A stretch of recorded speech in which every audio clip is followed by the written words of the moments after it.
नमस्कार श्रोताओं, आपका स्वागत है हिंदी साहित्य की उस अनमोल कृति में जिसने भारतीय समाज की आत्मा को शब्द दिए। आइए सुनते हैं मुंशी प्रेमचंद की प्रसिद्ध कहानी ईदगाह। वैसे तो भारतीय साहित्य जगत में प्रेमचंद को उपन्यास सम्राट कहा जाता है, लेकिन उनकी कहानियां भी केवल मनोरंजन के लिए नहीं है, बल्कि समाज को आईना दिखाने और मानवीय संवेदनाओं को जागृत करने का माध्यम है। प्रेमचंद की कहानियां साधारण ग्रामीण जीवन से जुड़ी होती हैं, लेकिन उनमें छिपे भाव और संदेश इतने गहरे होते हैं कि हर वर्ग के पाठक को छू जाते हैं। इन्हीं अमर कहानियों में से एक है ईदगाह, जो बाल मानसिकता, त्याग, गरीबी और निस्वार्थ प्रेम का अनूठा उदाहरण है। ये कहानी न केवल बच्चों के लिए बल्कि बड़ों के लिए भी उतनी ही शिक्षाप्रद और प्रेरणादायक है। इसमें 5 वर्षीय हामिद का चरित्र भारतीय संस्कृति की उस आत्मा का प्रतीक है जिसमें अपने स्वार्थ से पहले दूसरों की भलाई और सुविधा को स्थान दिया जाता है। आइए अब हम कहानी का आरंभ करते हैं। कहानी एक छोटे से गांव में शुरू होती है। ईद का दिन है। गांव में सुबह सुबह चहल पहल है, हर ओर रौनक है। बच्चे सुबह जल्दी उठकर तैयार हो रहे हैं। कोई नए कपड़े पहन रहा है, कोई जूते चप्पल, तो कोई अपनी माँ से पैसे लेने के लिए जिद कर रहा है। ईदगाह जाने की तैयारी पूरे गांव में दिखाई देती है। गांव की गलियों में उत्सव का उल्लास छाया हुआ है। दुकानों पर मिठाइयाँ बन रही हैं। बच्चों के लिए खिलौने, मिठाइयाँ और तरह तरह की चूड़ियाँ बिक रही हैं। हर बच्चा अपने अपने सपनों में खोया हुआ है कि आज उसे कौन सा खिलौना मिलेगा, कौन सी मिठाई खाई जाएगी। इसी गांव में एक बालक है, हामिद। ये कहानी उसी के इर्द गिर्द घूमती है। हामिद की उम्र लगभग 4-5 साल है। वह बहुत गरीब है। उसके माता पिता का देहांत हो चुका है। उसका भरण पोषण उसकी दादी अमीना करती हैं। अमीना बहुत बूढ़ी हैं, मजदूरी करके किसी तरह पेट पालती हैं। गरीबी, लाचारी और बीमारी उनके जीवन का हिस्सा है, लेकिन फिर भी उनके दिल में अपने पोते हामिद के लिए अथाह प्रेम है। ईद के दिन जब सारे बच्चे नए कपड़े पहनकर घर से निकलते हैं, तब हामिद के पास न नए कपड़े हैं, न जूते। उसके पास बस एक फटी हुई टोपी और पुराने कपड़े हैं। अमीना का दिल टूटता है। वह सोचती हैं, काश मेरे पास इतना धन होता कि मैं भी अपने पोते को अच्छे कपड़े दिला पाती। उसके हाथ में खिलौने और मिठाइयाँ होतीं। बाकी बच्चों की तरह वह भी खिलखिला उठता, लेकिन गरीबी के आगे उनका स्नेह बेबस है। वह बस दिलासा देती हैं कि अल्लाह बड़ा मेहरबान है, सब अच्छा करेगा। ईद की नमाज पढ़ने के लिए बच्चे अपने अपने समूह में ईदगाह की ओर निकलते हैं। उनमें से एक है हामिद भी। बाकी बच्चों के पास चवन्नी अठन्नी, यहाँ तक कि रुपया 2 रुपया तक हैं। पर हामिद के पास सिर्फ 3 पैसे हैं। 3 पैसे उसकी सारी पूंजी हैं। बाकी बच्चे इस पैसे को बहुत कम समझकर उसका मजाक उड़ाते हैं। कोई कहता, अरे इससे तो सिर्फ एक खिलौना ही मिलेगा। कोई कहता, हम तो जलेबी खाएंगे, पक्के खिलौने खरीदेंगे। लेकिन हामिद चुपचाप मुस्कुराता रहता है। उसे इस बात का दुख नहीं है कि उसके पास कम पैसे हैं। उसके दिल में तो कुछ और ही विचार चल रहे हैं। गांव के बाहर एक बड़ा मैदान है जहां ईद की नमाज अदा की जाती है। वहां पहुंचते ही बच्चों की आंखें खिलौनों, मिठाइयों और दुकानों को देखकर चमक उठती हैं।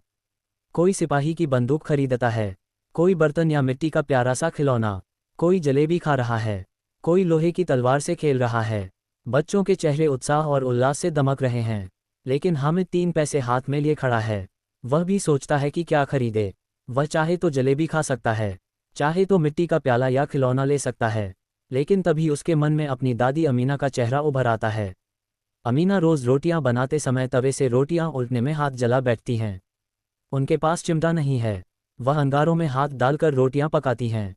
हामिद के मन में विचार आता है, अगर मैं ये 3 पैसे किसी खिलौने या मिठाई पर खर्च कर दूं तो उसका सुख सिर्फ कुछ क्षण का होगा। लेकिन अगर मैं चिमटा खरीद लूं तो दादी की तकलीफ कम होगी। वह हर रोज इसका इस्तेमाल करेंगी, उन्हें हाथ नहीं जलाना पड़ेगा। यही सोचकर हामिद 3 पैसे देकर लोहे का चिमटा खरीद लेता है। जब बाकी बच्चे खिलौनों और मिठाइयों के साथ लौटते हैं तो हामिद के हाथ में लोहे का चिमटा देखकर ठहाका लगाते हैं। कोई कहता, क्या बेवकूफ़ है, हम सब खिलौनों से खेलेंगे, मिठाइयाँ खाएंगे और ये लोहे का चिमटा लेकर घूम रहा है। कोई हंसते हुए कहता, इससे क्या खेलेगा, क्या ये सिपाही बनेगा या लोहार। लेकिन हामिद पूरे आत्मविश्वास से कहता है, ये चिमटा मेरे सब खिलौनों से अच्छा है। अगर कोई खिलौना तोड़ दे तो खत्म, मिठाई खाकर खत्म, लेकिन ये चिमटा रोज काम आएगा। मेरी दादी अब हाथ नहीं जलाएंगी। उसकी यह बात सुनकर सब बच्चे चुप हो जाते हैं। उन्हें हामिद की सोच की गहराई समझ नहीं आती, लेकिन पाठक के दिल को ये बात सीधा छू जाती है।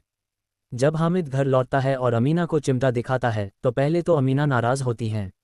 वह सोचती हैं, अरे सारे बच्चे मिठाइयाँ और खिलौने लाए और तू ये बेकार का सामान उठा लाया।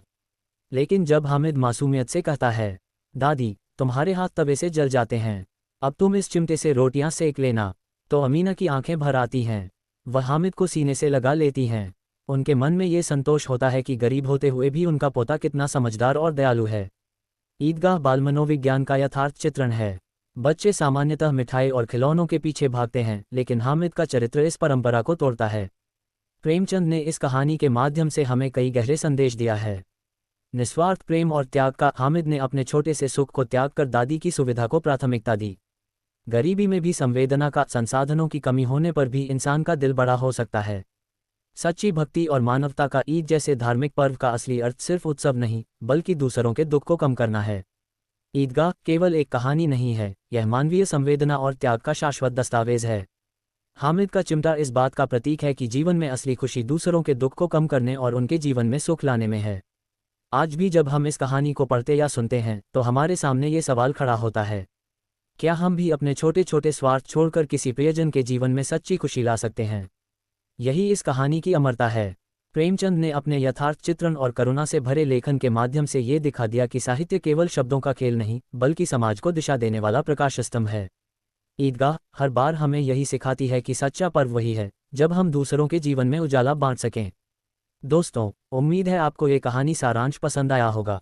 अगर हाँ, तो चैनल को सब्सक्राइब कीजिए, वीडियो को लाइक और शेयर कीजिए एवं कमेंट में अपना सुझाव दीजिए, ताकि इस तरह की सामग्री प्रस्तुत करने में मददगार साबित हो।